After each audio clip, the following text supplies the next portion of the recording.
이제 벌써 11월의 둘째 주일입니다. 그리고 또 오늘은 11월의 11번째 날이에요. 그래서 이제 어떤 분들은 오늘을 빼빼로 데이라고 그렇게 이야기하는 분들도 있어요. 보니까 청소년 친구들은 벌써 빼빼로들을 자기들끼리 좀 주고받는 것 같더라고요. 또 어떤 분들은 말합니다. 11일은 농업인의 날이다. 그리고 제 기억으로 이전 교회에서 이맘때쯤에 작은 이런 논쟁도 있었던 것 같아요. 빼빼로 데이니까 시대의 흐름에 맞춰서 빼빼로를 간식으로 줘야 한다. 아니다. 농업인의 날이고 그 의미가 중요하니까 가래떡을 줘야 된다. 그래서 실제로 한 번은 빼빼로를 줬던 것 같고 또 한 번은 가래떡을 줬었던 것도 같아요. 그런데 다 귀한 것 같습니다. 뭐 상술이 들어간 건 조금 아쉽지만 그래도 그렇게 마음을 전한다는 것은 참 귀한 일이잖아요. 그래서 참 귀한 날인데, 그러나 또 한 가지를 우리가 분명히 기억했으면 좋겠습니다. 오늘은 주일입니다. 이 복된 주일, 다른 것도 중요하지만 우리가 단순히 마음을 전하는 것이 아니라 하나님의 마음과 사랑을 품고 또 그 은혜를 전하는 저와 여러분들이 되셨으면 좋겠습니다. 우리 그런 의미에서 옆에 사람들을 보고 이렇게 인사하겠습니다. 복된 주일 함께 예배하게 되어서 영광입니다.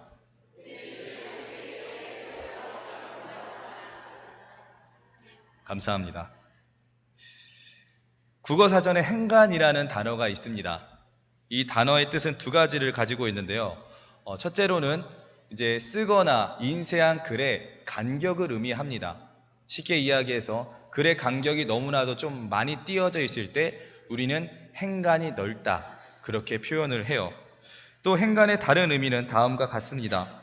글에 직접적으로 나타나 있지는 아니하나 그 글을 통해서 나타내려고 하는 숨은 뜻을 비유적으로 이르는 말.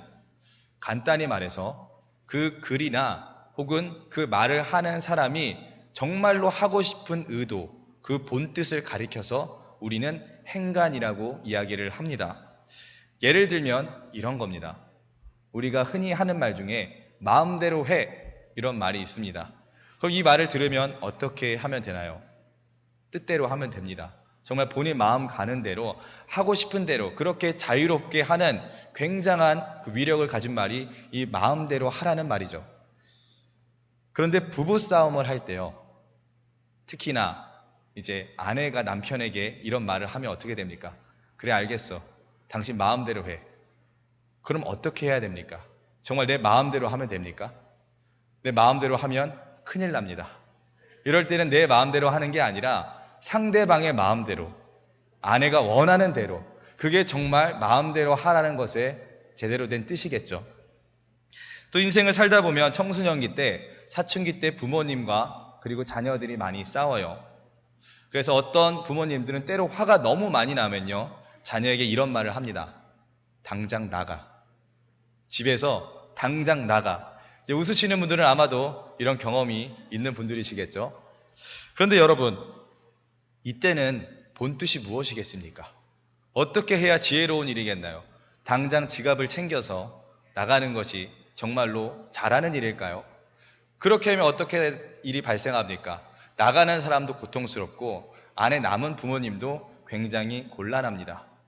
실제로 저는 이제 이런 이야기를 들었어요. 보지는 못했고 저에게 형님이 한 분 계신데 10살 때 저희 아버지가 너무 화가 나서 당장 나가 그랬더니 속옷 차림으로 나가더래요. 나가서 한참을 찾고 1시간이 넘어도 발견이 안 된 겁니다. 그래서 정말 경찰서에 신고를 해야 하나 그렇게 전전긍긍하던 찰나에 이제 교회 바로 옆에 학교 운동장에, 여러분들은 아실 겁니다. 그 당시에 학교마다 주로 동상들이 많았어요. 이순신 동상, 이승복 동상, 이런 동상이 있죠. 그랬더니 저 형이 그 동상 옆에 걸터 앉아 있었더라는, 그래서 발견했다고 하더라는 이야기를 들었어요. 참 이런 이야기를 들을 때마다 그런 생각을 들어요. 아니 참, 그러면 그렇게 돌려 이야기하지 말고 그냥 솔직하게 이야기하면 오해가 없는 거 아닌가? 마음대로 해, 이렇게 이야기하지 말고 나는 정말 그렇게 하는 게 싫어, 그건 안 했으면 좋겠어, 이렇게 이야기하면 좋은 거고, 또 자녀한테도 내가 지금 너무 많이 화가 나서 널 꼴보기는 싫지만 그래도 너를 사랑하기 때문에 집을 나가서는 안 된다. 내 눈에는 보이지 말고 아무튼 어딘가에 집 안에 있어. 이렇게 이야기하면 서로 오해가 없지 않겠습니까? 그런데 우리가 웃는 이유는 무엇일까요? 그렇게 하기가 거의 불가능하기 때문입니다. 마음을 표현하는 게 쑥스러워서 그럴 수도 있고요. 자존심 때문일 수도 있고 다양한 이유가 있을 겁니다. 아무튼 우리는 솔직하게 우리의 마음을 표현하는 게 어렵습니다.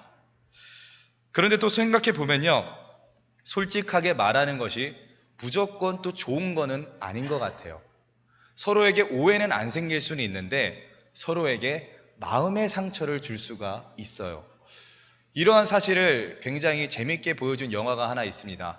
제목이 이 거짓말의 발명이라는 영화예요. 제목에서 짐작하실 수 있듯이 이 배경은요, 거짓말을 전혀 할 수 없는 그런 상황을 가정하고 만들어진 영화예요. 그래서 거기에 등장한 인물들은요, 모두 다 속에 생각한 진실만을 이야기합니다. 처음 보는 사람에게 이렇게 이야기해요. 어서 오세요. 인상이 별로네요. 회사를 가기 싫은 사람이 전화해서 이렇게 이야기합니다. 오늘 출근 못할 것 같습니다. 안 할 겁니다. 왜냐고요? 당신이 싫어서요. TV에서 코카콜라를 이렇게 광고합니다. 비만을 부릅니다. 알고 보면 갈색 설탕물에 불과합니다. 엄마가 해준 밥을 먹으면서요, 아들이 이렇게 말해요. 엄마, 정말 맛없어요. 물론 극단적인 상황을 설정한 영화입니다. 그런데 이러한 영화를 보다 보면 새삼 깨닫게 돼요. 진실만을 말한다는 게 꼭 아름다운 세상이 만들어지는 걸 의미하는 것은 아니겠구나. 또 진실을 말한다기엔, 그러기엔 내 안에 선하지 않은 것들이 너무나도 많구나. 사실 우리는 이러한 진리를 너무나 잘 알고 있어요. 그래서 우리한테는 선의의 거짓말이라는 것도 있고요, 예의라는 것도 있습니다. 둘 다 어떤 느낌이나 뉘앙스는 다르지만 본질적으로 마음을 숨긴다는 것에서는 동일합니다. 그리고 이것들은 우리의 삶 속에서 뗄 수가 없는 거예요.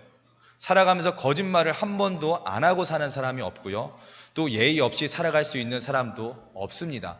살다 보면 어쩔 수 없이 숨겨야만 되는 그런 이야기들이 있습니다.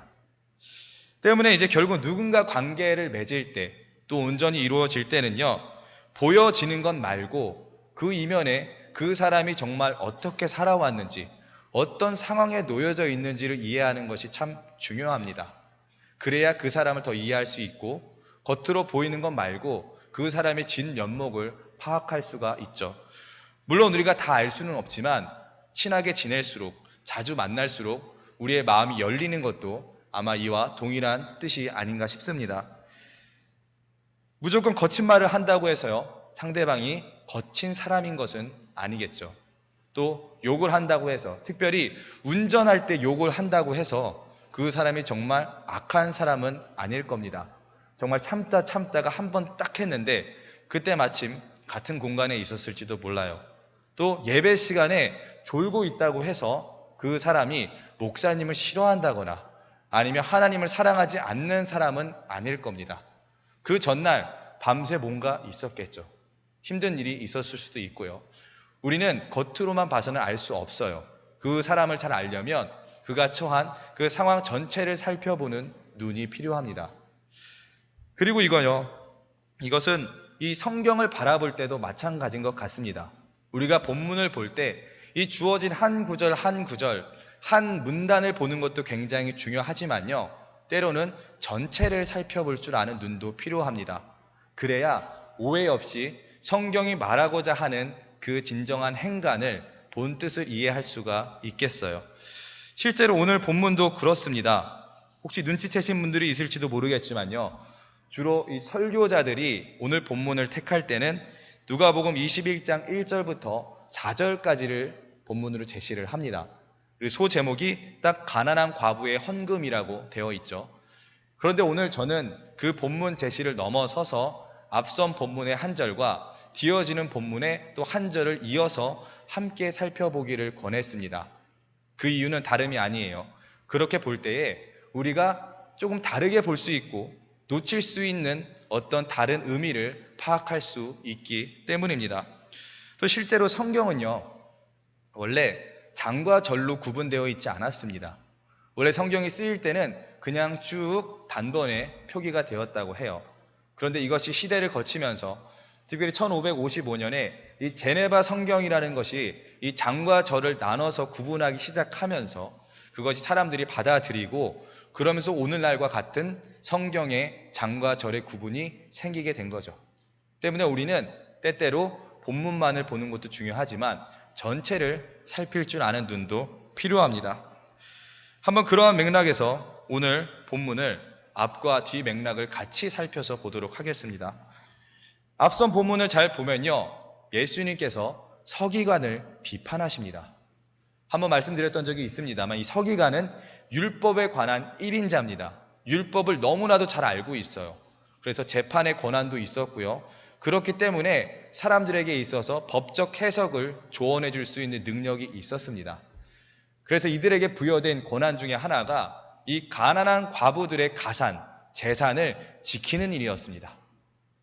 이제 남편이 없어진 과부들은 자기 힘으로 살아가기 힘들잖아요. 그러니까 도와주는 것이 바로 이 종교 지도자인 서기관의 역할이었습니다. 그러나 그 당시 사람들은 그 일을 제대로 하지 않았고요. 그래서 예수님께서는 우리가 읽은 본문처럼 서기관을 향해서 왜 과부의 가산을 지키지 않았냐고, 삼켰냐고 그렇게 이야기하고 있는 겁니다. 그리고 이어지는 것이 오늘 본격적인 과부의 두 렙돈에 대한 이야기죠. 예수님께서 헌금함 앞에서 지켜보는데 부자가 먼저 헌금을 해요. 그리고 가난한 과부가 나타나서 헌금을 합니다. 그런데 여러분, 이건 굉장히 의미심장한 일입니다. 방금 서기관을 비판하면서 그들이 행한 많은 잘못 중에서 꼭 하나를 집어서 과부의 가산을 삼킨 것을 이야기를 했어요. 그런데 바로 이 헌금하는 사람들 중에서 그 많은 계층과 부류들 중에서 과부가 나타납니다. 이건 결코 우연이 아니겠죠. 심지어 여기서 말하는 과부는 그냥 과부가 아니고요, 가난한 과부입니다. 사실 가난하다는 말이 붙지 않아도 우리는 이미 이 과부가 부자라는 생각을 전혀 하지 않습니다. 그런데 가난하다는 말이 붙은 것은 무슨 이유일까요? 그 사람이 보호를 받지 못해서 더 가난해졌다는 겁니다. 그러면 그 일을 행한 사람이 맥락상 누구겠습니까? 바로 서기관입니다. 이 과부는 서기관으로부터 보호를 받지 못한 그런 한 여인이었던 겁니다. 그리고 다음으로 우리가 주목해야 할 것이 바로 두 렙돈입니다. 이 여인이 넣은 헌금은요, 한 렙돈이 아니라 두 렙돈이었습니다. 이건 굉장히 의미심장한 일입니다. 마가복음을 보면요, 12장에 똑같은 이 내용이 담긴 본문이 나옵니다. 그런데 거기서는 동전이 두 개임을 강조하기보다 동전의 액수가 얼마인지를 이야기해요. 그러나 오늘의 본문은 동전이 두 개임을 강조합니다. 이는 곧 이 과부에게 사실은 선택지가 있었다는 이야기입니다. 과부는요, 이 두 렙돈을 가지고 한 렙돈은 자기가 가지고 한 렙돈은 헌금할 수 있는 선택지가 있었습니다. 그런데 과부는 그렇게 하지 않고 두 렙돈을 다 바쳤어요. 왜일까요? 그만큼 하나님을 향한 헌신이 놀라워서, 너무나도 벅차올라서였을까요? 그렇게 볼 수도 있지만요, 당시 성전법에 따르면 한 렙돈을 헌금하는 것은 불가능했습니다. 사람들이 성전에 오면 꼭 해야 되는 게 그 당시 뭐였냐 하면 제사를 드리는 겁니다. 근데 제사를 드리기 위해서 필요한 것이 바로 제물이죠. 제물을 드리려면, 그런데 그것이 헌금으로 표현되어져야 하는데 그 최소한의 단위가 바로 비둘기 한 마리, 그리고 그 비둘기 한 마리의 값이 바로 두 렙돈이었습니다. 그렇기 때문에 과부는 선택의 여지가 없었던 거예요. 한 렙돈을 헌금하게 되면 어떻게 됩니까? 비둘기 반마리밖에 못 드립니다. 하나님께 어찌 온전하지 못한 한 생명을 바칠 수가 있겠습니까? 그래서 과부는 어쩔 수 없이 이 두 렙돈을 하나님께 드립니다. 뿐만 아닙니다. 4절을 보시면요, 이 여인이 헌금하는 모습을 보고 생활비 전부를 넣었다, 이렇게 설명하는 대목이 나옵니다. 그런데 놀랍게도요, 이 넣었다라는 단어가 우리가 대충 짐작하듯이 굉장히 어떤 자발적인 헌신이나 그런 봉사의 의미로 들여진 것이 아닙니다. 이 헬라어는 그냥 말 그대로 던졌다라는 그런 의미를 두고 있어요. 그래서 어떤 본문에도 쓰이느냐, 우리가 잘 알고 있는 예수님의 빛과 소금의 비유, 빛으로서 소금으로서 역할을 다해라, 이 비유에 등장해요. 그런데 어떤 파트에 등장하느냐, 소금이 만일 맛을 잃으면 밖에 버려지게 된다고 할 때의 그 버려지는 것, 그것이 바로 오늘 이 과부의 헌금을 놓았다는 단어와 동일합니다.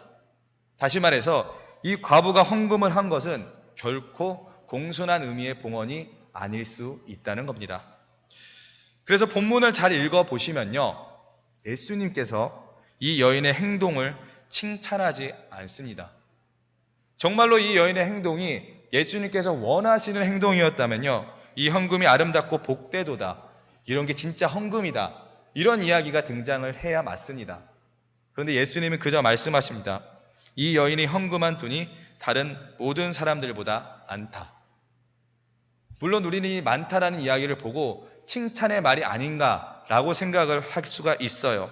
그러나 잘 생각해 보셔야 돼요. 많다라는 말이 이것이 무조건 칭찬으로 들리는 것은 어쩌면 우리의 세속적인 사고가 반영된 결과일지도 모릅니다. 우리는 사실 많고 큰 것을 좋은 것으로 여기죠. 그래서 누군가의 집을 방문할 때에 우리가 와, 집 진짜 좋다 라고 말할 때는 열의 아홉은 그 집이 굉장히 큽니다. 넓은 집을 방문할 때 그때 우리는 집이 좋다고 이야기해요. 그런데 사실 그 집은 말 그대로 그냥 큰 거지 좋은 게 아닙니다. 집이 커서 일어나는 불편한 점들도 있습니다. 먼지도 더 많이 쌓이고 청소도 더 자주 해야 되고 더 관리를 해줘야 합니다. 집은 크다는 것은 좋다는 뜻이 아니라 말 그대로 크기 면에서 크다는 거예요. 또 우리는 누군가가 한번 생각해 보겠습니다. 여러분 앞에 키가 굉장히 큰 한 사람이 나타납니다. 3m. 그래서 이 천장까지 닿을 사람이 나타나요. 굉장히 큰 사람이죠. 그럼 우리는 그 사람을 보고 어떻게 생각할까요? 와, 보기 좋다, 멋있다, 이렇게 생각할까요? 그렇게 생각하지 않을 겁니다. 오히려 좀 이상한데? 좀 기괴하고 무서운데? 이런 생각을 할 거예요. 이 같은 사실이 보여주는 건요, 많다라는, 크다라는 것은 언제나 칭찬의 이유가 될 수 없다는 겁니다. 예수님은 결코 과부의 행동을 칭찬하지 않았습니다. 그저 과부가 한 헌금이 많다는 것을 이야기한 것이고, 이것은 이 헌금을 많이 드리는 것이 그저 좋은 것으로 아는 서기관들과 사람들에게 한 가지 깨달음을 주기 위한 것이었을 뿐입니다. 만약 우리가 아직도 돈이 많으면 많을수록 좋다라는 생각을 가지고 있다면 그것은 하나님의 생각이 아닙니다. 하나님은요, 많은 것을 좋아하는 분이 아니라 마음을 보시는 분이에요. 또 만약 많다는 말이 정말 칭찬을 의미한다면 우리는 항상 하나님께 많은 것을 드려야만 하고, 많은 것을 드리지 못하는 사람은 하나님이 기뻐하지 않는 헌금을 드리는 사람이 되고 말아버립니다. 때문에 이는 칭찬의 표현으로 받아들여져서는 안 됩니다. 자, 그럼 여러분, 이렇게 한번 맥락을 살펴보고 이 사실을 알고 있는 예수님의 마음이 어떠셨을까요? 서기관에 의해서 보호를 받지 못하고 재산을 빼앗긴 그 여인, 그래서 너무나도 안타깝게 살아가는 그 여인, 성전에 와서 가지고 있는 생활비의 전부를 드리는 여인, 그 여인을 보면서, 그리고 그렇게 지어진 성전을 보면서 하나님께서 기뻐하셨을까요? 우리 예수님께서 그 성전을 보면서 와, 정말 아름답다, 너무나도 귀하다, 이렇게 이야기하셨습니까? 이어지는 6절은 다음과 같이 말합니다. 날이 이르면 성전이 돌 하나도 돌 위에 남지 않고 다 무너뜨려지리라. 이는 곧 예수님의 분노에 찬 선포입니다. 모르는 사람들은 말해요. 이 성전이 너무나도 아름답지 않습니까? 실제로 5절을 보면요, 성전이 아름다운 돌과 헌물로 꾸며졌다고 말하는 누군가가 있었습니다. 그러나 예수님은 말씀하십니다. 성전이 무너질 것이다. 그것은 하나님께서 원하시는 성전이 아니라 오히려 가난한 과부를 착취하는 그 시대의 불의의 상징밖에 되지 않는다. 결국 오늘 본문의 앞뒤 맥락을 고려한 상황을 그려보면 여인은 이러한 상황에 놓여져 있던 것이 아닌가 싶습니다. 한 여인이 있습니다. 이 여인은 남편을 잃었습니다. 그래서 가난하게 힘들게 살아가야 하는 여인입니다. 그런데 다행히 이 도와주는 손길이 있다고 합니다. 종교 지도자인 서기관, 믿고 재산을 맡겼습니다. 그런데 그 서기관이 그 재산을 빼앗아가고 자기 마음대로 유용합니다. 더 가난해집니다. 더 힘들어집니다. 그 와중에 그 여인이 의지할 곳은 단 한 군데밖에 없습니다. 하나님밖에 없죠. 그저 하나님께 나와서 하나님께 각자 자기가 갖고 있는 마음을 드리는 것밖에는 할 수가 없습니다. 그런데 설상가상으로 최소한 드려야만 되는 헌금의 액수는 2렙돈입니다. 그리고 그 2렙돈은 그 여인이 가진 모든 것이었습니다. 고민이 됐었겠죠. 그러나 그 여인은요, 그 2렙돈을 다 드릴 수밖에 없었습니다. 지금 이 처지에서 하나님께 정말 나의 마음을 다 털어놓고 하나님께 예배하지 못한다면 그 여인의 인생에 어떠한 희망과 의미가 있겠습니까? 때문에 그 여인은 무조건 반드시 그 헌금을 다 넣을 수밖에 없었습니다. 그래서 그렇게 여인은 자기가 가지고 있는 전 재산 2렙돈을 헌금함에 던집니다. 그리고 그 여인은요, 철저히 빈털터리가 됩니다. 이것이 오늘 본문에서 우리가 또 발견해야 하는 또 하나의 사실입니다. 그럼 여러분, 이러한 관점에서 살펴봤을 때 본문이 우리에게 주는 교훈이 무엇일까요? 많은 사람들은, 많은 설교자들은 말했습니다. 이 본문을 가지고 우리가 가지고 있는 것이 부족할지라도, 우리가 가지고 있는 것이 정말 조금밖에 되지 않더라도 그 모든 것들을 하나님께 바쳐야 된다. 그럼 하나님께서 칭찬하시고 기쁘게 받으신다. 이렇게 주로 설교를 했어요. 물론 귀한 헌금입니다.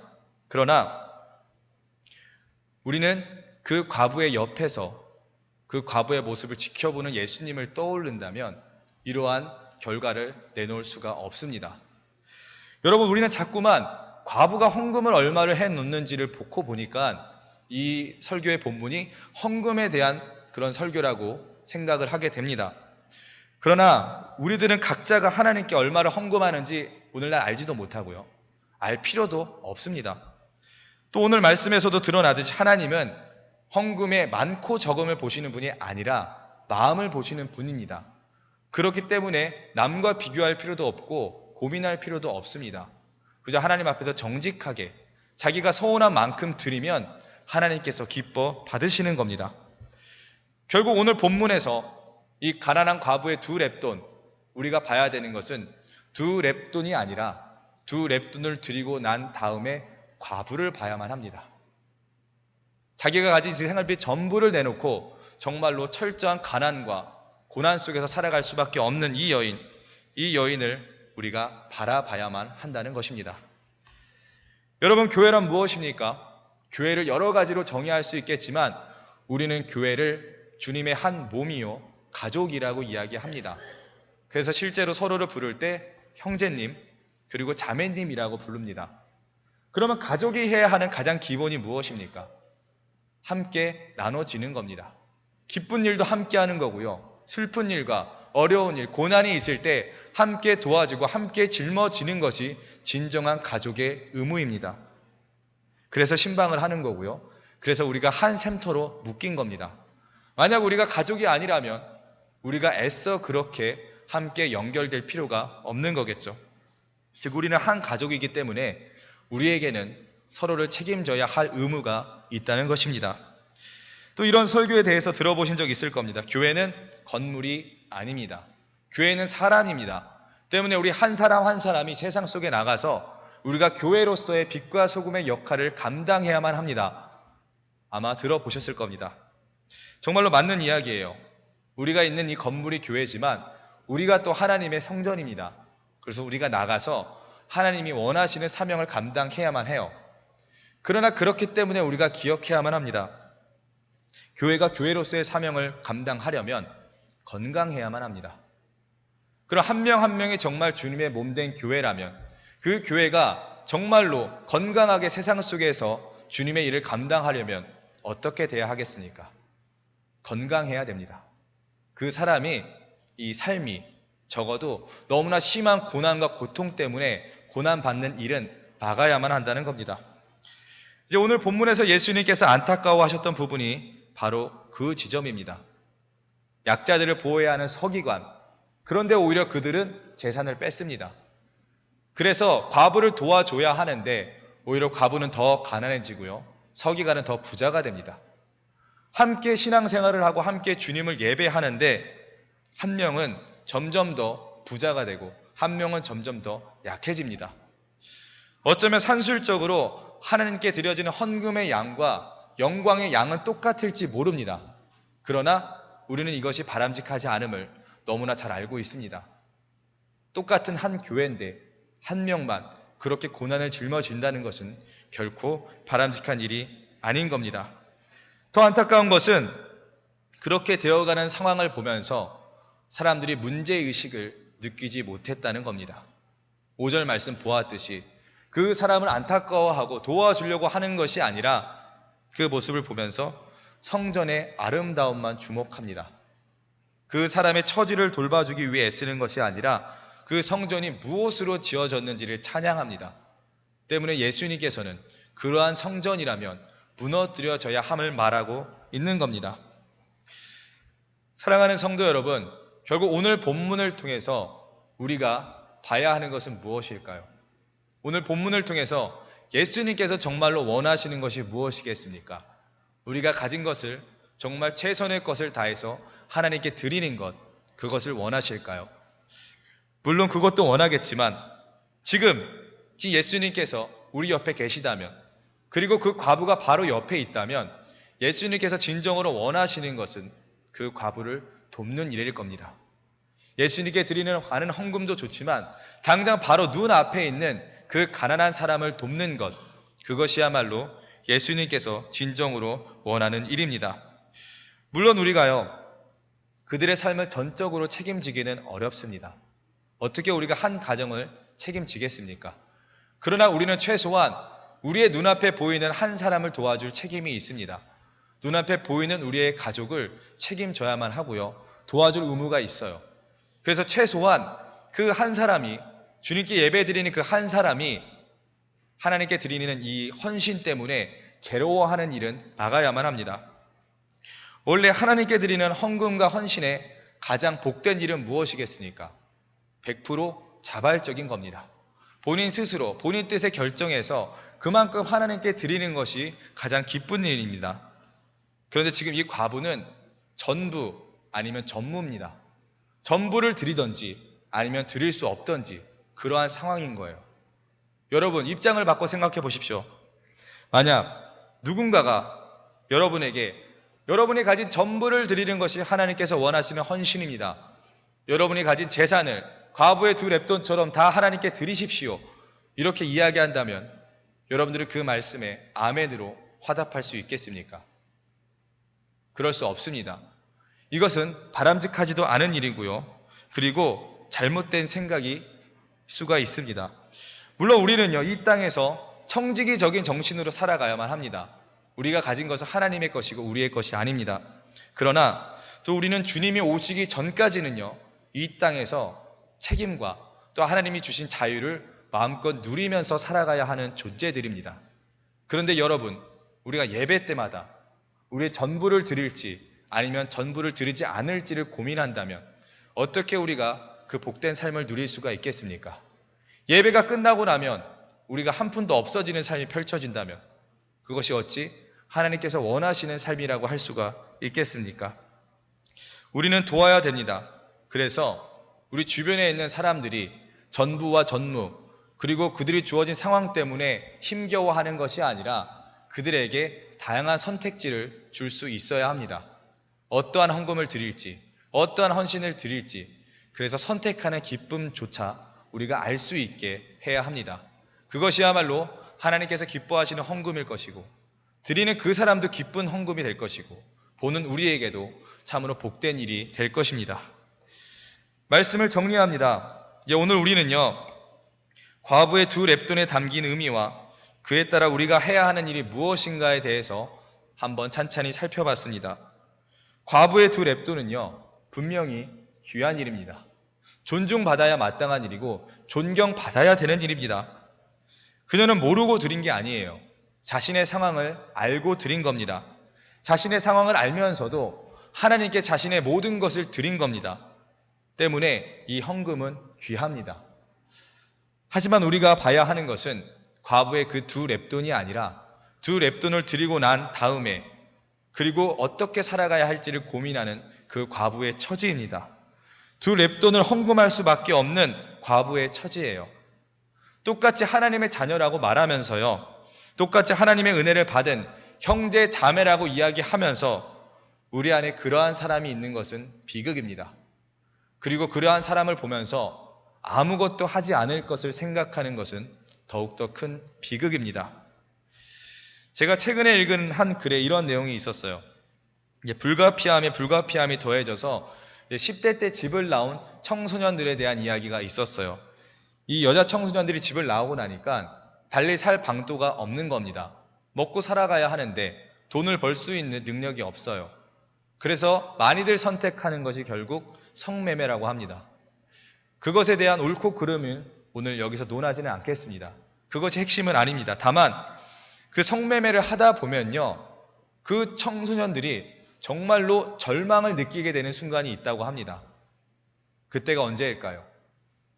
이름도 모르고 얼굴도 모르는 그 남자들에게 유린당하고 또 때리고 맞고 고통당할 때 오히려 그때는 그렇게 절망스럽지 않대요.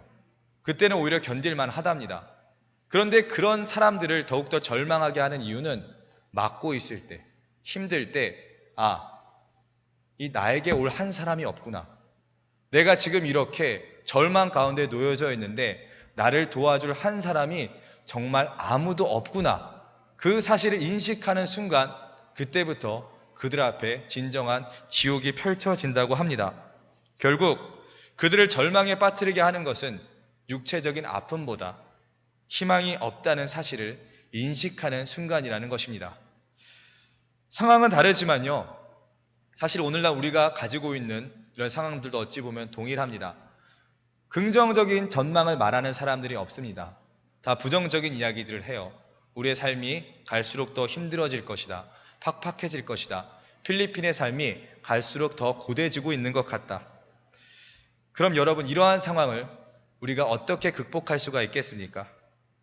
우리가 어떻게 살아가야 할까요? 우리는 그 안에 절망에 빠져 있는 것이 아니라 우리 안에 있는 그 희망을 붙잡아야만 합니다. 이 고난과 고통, 어려움 속에서도 내일은 해뜰 날이 있다는 것을, 주님께서 우리를 이끌어 가실 것이고 심지어 우리의 죽음 뒤에 부활의 기쁨이 있다는 사실이 우리 안에 믿어져야만 합니다. 그 기대감이 있을 때 우리가 그 상황 속에서 기쁨으로, 감사함으로 살아갈 수가 있는 겁니다. 그리고 그 기대감과 그 소망은요, 하나님의 말씀을 통해서, 그리고 우리를 통해서, 우리 한 사람 한 사람을 통해서 전달되어져야만 합니다. 우리가 지극히 약한 자, 지극히 가난한 자를 도와야 하는 이유가 여러분 바로 이것입니다. 우리가 누군가를 돕는다면요, 정말로 우리 가운데 약한 자, 가난한 자를 돕는다면 사람들이 그 사실을 주목할 겁니다. 그리고 알게 될 겁니다. 사람들은 큰 자들, 승승장구하는 자들만 저렇게 살피는데 교회는 그렇지 않구나. 교회는 정말 저렇게 약한 자, 가난한 자, 아픈 자, 절망에 빠진 자들을 돌아보는구나. 교회는 세상과 다르구나. 교회는 가난한 사람들을 정말로 바라보는구나. 그러면 내가 힘들 때, 내가 절망에 빠질 때 교회가 나를 도와주겠구나. 하나님의 사람들이 나를 위해서 정말로 기도해주고 나를 위해서 정말로 애쓰겠구나. 나를 끝까지 바라보는 도움의 손길이 있겠구나. 이것이 바로 하나님의 사랑이구나. 여러분, 결국 우리의 나눔은요, 우리가 해야 하는 사랑은 궁극적으로 우리 모두를 위한 것이고 우리 모두를 살리는 일입니다. 우리를 통해서 예수님의 사랑과 소망이 전해져야 되고요, 그 소망을 갖고 살아가게 만들어야만 합니다. 그래서 우리 안에 우리의 모습을 통해서, 손과 발을 통해서 실질적으로 우리 옆에 있는 그 영혼들이 하나님의 구원을 경험해야만 합니다. 머리로만 그렇게 아는 것이 아니라 그들의 삶을 통해서 도움받는다는 것, 구원받는다는 것이 무엇인지를 경험하게 해줘야만 합니다. 특별히 다음 주일은요, 추수감사주일입니다. 이제 한 해 동안 하나님께서 우리에게 베푼 은혜를 떠올려보는 귀한 날들입니다. 한번 고민해 보셨으면 좋겠습니다. 우리가 받은 은혜가 무엇인지, 그리고 그 은혜가 어디로 흘러가야 하는지를 곰곰이 생각해 보셨으면 좋겠습니다. 그 감사가 어디로 표현되어져야 하는지 생각해 보셨으면 좋겠어요. 우리는 필리핀 땅에 살고 있습니다. 그 어느 곳보다 도울 사람들이 많고요, 그 어느 것보다 약하고 가난한 자들이 많은 곳입니다. 말 그대로 문자가 그대로 선교지라는 것이 아니라 정말 우리가 살아가는 그 걸음걸음 한 곳 한 곳이 우리가 주님의 사랑을 실천할 수 있는 선교지입니다. 그럼 우리는 그 사랑을 실천해야 하는 것이 맞습니다. 그들을 도와야만 합니다. 물론 때로는요, 필리핀 안에서 나를 배신한 손길, 나를 배반한 사람들, 나를 힘들게 했던 어떤 사람들의 기억 때문에 그 필리핀 사람들을 사랑하고 돕는다는 것이 참으로 말도 안 되는 일처럼 느껴질 수도 있습니다. 그러나 여러분, 곰곰이 생각해 보면 그 사람들 역시 어쩌면 오늘 우리의 본문 안에 나타났던 가난한 과부일지도 모릅니다. 그들도 그렇게 되고 싶어서 그렇게 된 것이 아니라 나라의 지원을 받지 못해서, 부모의 사랑을 받지 못해서, 가정으로부터 돌봄을 받지 못해서 지금 그렇게 힘겹게 살아가고 있는지도 모릅니다. 심지어 그들은 하나님의 사랑을, 우리 예수님의 사랑을 알지 못하고 살아가는지도 모릅니다. 때문에 우리는 마땅히 그들을 도와야만 합니다. 개인적으로도 좋고요, 교회 행사에 동참하는 것도 좋고, 또 교회 헌금을 통해서 교회 나눔을 후원하는 것도 좋습니다. 어떤 것도 좋습니다. 우리 함께 나누고요, 또 함께 기도했으면 좋겠습니다. 그 도움이 정말 실제적인 도움이 되고 필요한 곳에 흘러가기를 위해서 기도하고요, 그 모든 것이 성령의 인도를 따라 되어지고, 또 무엇보다 그것이 우리의 자랑과 교만이 되지 않게 그렇게 기도했으면 좋겠습니다. 그래서 온전히 하나님의 영광만이 드러나기를 그렇게 기도했으면 좋겠습니다. 물론 아직은 부족하지만 우리가 그렇게 움직이면 성령님께서 분명 우리에게 가장 선한 길을 알려주실 겁니다. 그리고 우리의 그런 모습을 보고 조금 서툴르고 조금 어색하더라도 주님께서 그 모습을 진정으로 기쁘게 받아주실 겁니다. 부디 바라기는요, 우리의 성전이 겉만 아름다운 그런 돌들로 꾸며지는 것이 아니라 정말로 이 교회 안에 정말로 아름다운 하나님의 형상들로 그렇게 가득가득 채워지게 되기를 주님의 이름으로 축복합니다. 기도하겠습니다.